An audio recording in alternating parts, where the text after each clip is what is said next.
This is the 50th anniversary of the Burghley horse trials, and Mark Phillips has designed a cross-country course that really epitomises the tradition and the toughness of this place that over the years has produced the stars of the sport. We've got a fantastic lineup of the best horses and riders in the world to tackle this anniversary course. And earlier on today, I got a chance to walk it with Captain Mark Phillips, and I've picked out 3 of the key fences that really give you a feel of what this is all about. Mark, as you come into this section, you hit the 5-minute marker for the HSBC Maltings branch fence, fences 13, 14 and 15. This is the same as last year, but the meat in the sandwich, very much meatier. Yeah, I think people would enjoy jumping this one. They'll be worried about the next. For riders, this is a combination that's quite frustrating, I would imagine, because you're going to feel like you're here for a very long time and going the wrong way. Yes, sort of. We call it like a little bit of a roundabout, but this is quite a big roundabout, and yeah, you come in at 5 minutes, and 6 minutes is only just after you leave, so you're in here for 30, 40 seconds, and with a lot of big fences, it's going to seem like an eternity. Yeah, and there's no cutting corners. The fences are here to be jumped. It's technical, and it's very, very big, so it's not like you can knife in and pony club around. You've got to get your line and absolutely take the time to get it spot on. No, you're not going to win the competition here at HSBC, you're only going to lose it. Okay, so what's the first test? Well, yeah, the house, the first element, is there really just to set you up, put you on the line for the corner, and a little bit unbalancing as you come over the mound. But then you can see it's 4 strides to what is a very acute angle. It looks very much on from here, but the tighter you get to the corner, the more acute the angle is with that front rail coming back at you. And the house there means you can't cheat, you can't go, because obviously the riders like to reduce the angle if they can and square the horse more up for the corner. But that house being there, I mean, you can't do that, and particularly with the 4-stride distance. So it's take it on. I mean, you are pretty much going straight down the front rail, aren't you? Almost. That's it's a 4-star question. Yeah, that is a 4-star question. Now, if you don't want to take on that 4-star question, there seem to be an awful lot of fences here. What is the most sensible alternative? Well, there's another larger house, and then we can circle around here and then get squared on to a much easier corner. And there'll be 1 or 2 coming here, and maybe for the first time we're going to think, I'm not sure this is for me, and they'll go first time for the longer, easier So you'll option. jump that house, come round the back of this corner, jump that corner, and then get back round to jump the Oxer at the bottom.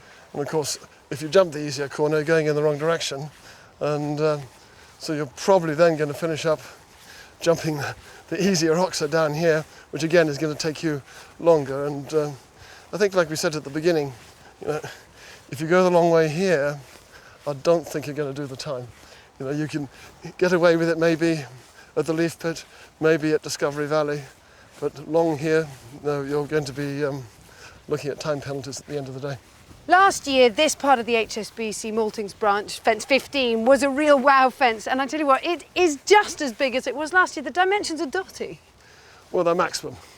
It's So what is maximum? 2 meters on the top, and, Yeah. and here we do have to measure outside to outside, but with the thin rails, it's amazing how much bigger it makes the fence look. You look at dimensions of a big fence show jumping and you think this is massive, but the poles roll. This is maximum and solid. No, we had the riders' attention here last year. For certain, we'll have it again this time. Fence 21, the Cottesmore Leap. You want to be picking up your distance a long way out.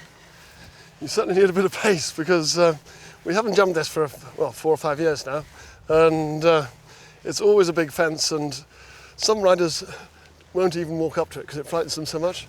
But now with the new dimensions at 145, I think it's the biggest fence I've ever seen in horse trials. This ditch is absolutely enormous. What's the distance here? You've got 3 meters on the base and 145 to the top. And I have to say, you look quite twee down there. I feel quite little for once. It is enormous. And from this, we head off down to Winners Avenue, where all the past winners of the last 50 years are remembered, and on to the home straight. Well, we're now moving from the Burghley station, the big white rails, down to the anniversary fence, a brand new fence to mark the 50th anniversary of Burghley, and a real challenge as we head to the anniversary splash. Yeah, this one started 6 inches bigger than it is now, but it still looks a big fence. It does. But when it was 6 inches up, it was a monster. But it's something to do with the narrowness and the arch. It doesn't measure very big, but it'll be a test. It certainly will be a test. Big drop in. And how difficult was it in terms of the sort of engineering and all of this? Because we've not seen a crossing here before. No, well, the lake was drained, and then there was a massive operation to capture all the freshwater newts. And then there was a few 100 ton of hardcore put down here. And then the newts were put back and the lake filled up again. Oh my gosh, nothing is ever straightforward.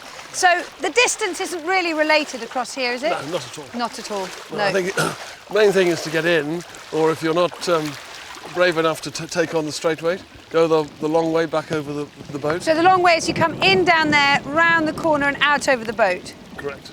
Back in here, Yeah. and then to the 50-50 island. Yeah, this is a little bit bigger than it looks, so I hope the riders take the time and trouble to come out and just see what it is that they're coming towards. But I think with the uphill approach, it should actually ride quite well. But when you get there, it's still a big fence. Yeah, and from here the horses can't actually see that they're landing on dry ground. But luckily, as they take off, they see there's actually quite a lot to land on. So this is fence 27, the 50-50 island, then out across the causeway to the Land Rover landings, fence 28. I hope they have more than a 50-50 chance of jumping it. I think so do they. A huge tonnage of stones gone in to build this. I mean, how deep is this lake? I don't know, it's not so much the depth. Why you don't want to get off this hardcore is the mud. Right. Because in some places there really is a lot of silt, and you get in there, that's a little bit problematical. So we'll have a good rope barrier up each side when the horses are crossing. Yeah, that's a massive bit of engineering. But the riders have got quite a long time to settle their horses into a rhythm and through the water, and then really attack the boat on the way out. And I think they'll have rather fun here after some of the things they've already jumped. Well, that was just a taster. This course is made up of 45 jumping efforts, 33 individual fences. And if you want to look at the whole course, then go to www.burghley.tv or come here the first week of September for full action.